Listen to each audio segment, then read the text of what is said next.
feeling on top of the world. कि यार कुछ बड़ी चीज हो गई, feeling very happy, but it was to be the start of a very difficult phase for you. The foot injury, then I mean I remember meeting you, 2-3 बार हम मिले थे हम ऑस्ट्रेलिया में.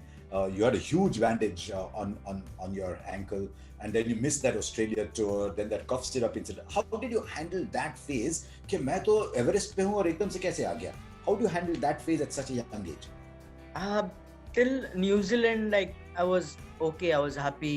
I mean, obviously not happy for the team because हम लोग हार गए थे वो series, but I was doing okay. वहाँ तक तो ठीक था. I played IPL. IPL went okay. It went well. तो फिर I mean Australia का obviously आ गया था. Australia was something which I was really looking forward for that tournament वो साल. And then suddenly this ankle thing happened, and you know, physios and you know management, they were trying their best to you know get me ready for the third test, but you know एक जगह पे जाके stop हो गया वहाँ पे. So काफी pen में था वो टाइम पे, and I was really sad, but you know ये सब होते रहता है क्रिकेट में. मेरे को काफी समझाया वहाँ पे टीममेट्स ने, कोचेस ने, सपोर्ट स्टाफ ने, you know this thing happens. So I was, you know, I happily came back. I did my treatment and वापस फिर IPL खेला. And then this cough syrup thing you know thing comes वो up. कैसे हुआ? It was वो actually dad और मेरे वजह से हुआ, because हम लोग इंदौर में खेल रहे थे. T20 मुश्ताक अली खेल रहे थे. वहाँ पे मैं बीमार था वो टाइम पे. तो वो टाइम पे कफ वगैरह सब थे, और फिजियो, मैं वो टाइम पे बाहर डिनर के लिए गया था और मुझे खांसी काफ़ी हो रही थी. तो मैंने डैड से बात किया था कि ऐसा ऐसा है. तो कफ सिरप जो होता है नॉर्मली, तो उन्होंने बोला था कि ये ले ले. तो मैंने भी मेडिकल से ले लिया था. I didn't ask physio, which was you know really wrong thing. You should not do that. और मैंने वो 2 दिन कंटिन्यूस लिया था, और थर्ड डे मेरा वो टेस्ट था, डोप टेस्ट. तो और उसी में वो चीज़ में आ गया था जो मुझे बाद में IPL हो गया, सब कुछ हो गया उसके बाद मुझे जो पता लगा. सो आई मीन वो फेज तो I mean I can't know express those in words, but वो काफ़ी डिफिकल्ट टाइम था. काफ़ी मीडिया एंड एवरीथिंग, मैं हर जगह देख रहा था. आई वाज लाइक कि क्या सोचेंगे लोग मेरे बारे में अभी नेक्स्ट टाइम, बिकॉज वो उन्हें लग रहा था क्या ये ड्रग्स ले रहा है या फिर कुछ, क्या सप्लीमेंट ले रहा है चीज़ें. So it really hit me hard कि मैं घर पे बैठ रहा था, काफ़ी सोच रहा था. So dad was like, वो टाइम पे मैं लंदन चले गया था, काफ़ी प्रेशर आ रहा था मेरे पे, and I wasn't मतलब मैं से हैंडल नहीं हो रहा था वो सिचुएशन. तो मैं लंदन चले गया था थोड़ा सब स्पेस आउट करने के लिए काफ़ी.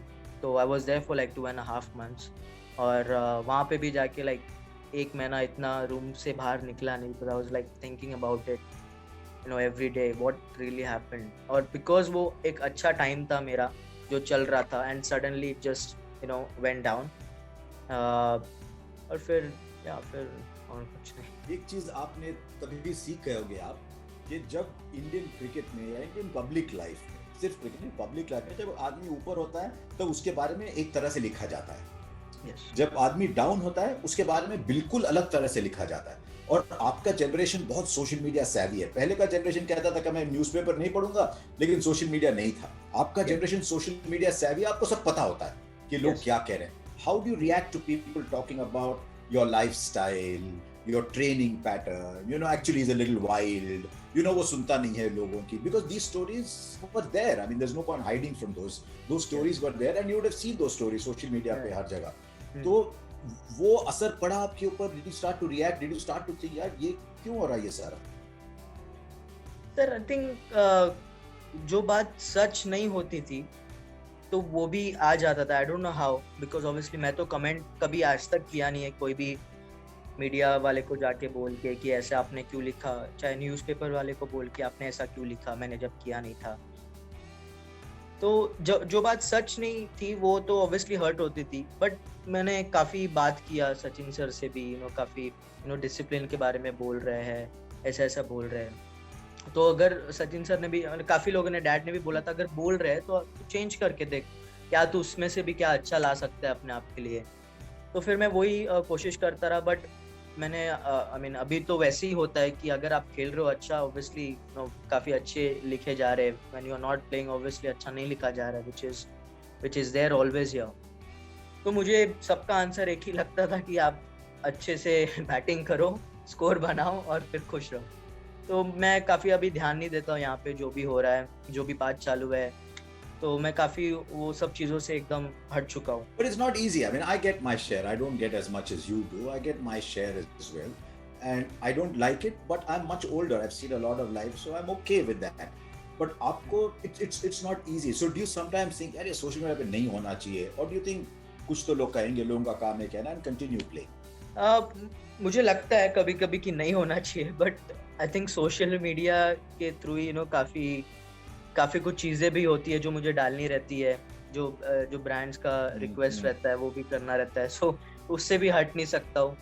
तो ये सब चीजें भी है, कभी कभी लगता है कि नहीं यार सब कुछ बंद कर दूँ या फिर ये कर दूँ, बट फिर एक बार दिमाग में आता है नहीं, it's okay, you can handle this. अभी आप बचपन से स्कूल डेज में भी आपको ये सब ट्रोल्स वगैरह होते थे, जब आप तब से संभाल रहे हो तो अभी it's nothing, it's okay, you can handle this thing. तो मैं खुद को ही समझा लेता था।